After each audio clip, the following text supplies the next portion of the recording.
بسم الله الرحمن الرحيم سبح اسم ربك الأعلى الذي خلق فسوى والذي قدر فهدى والذي أخرج المرعى فجعله غثاء نحوا سنقرئك فلا تنسى إلا ما شاء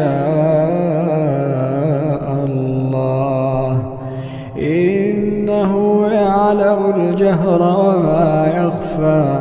ونيسرك لليسرى فذكر إن نفعت الذكرى سيذكر من يخشى ويتجنبها الأشقى الذي يصلى النار الكبرى ثم لا يموت فيها ولا يحيا قد أفلح من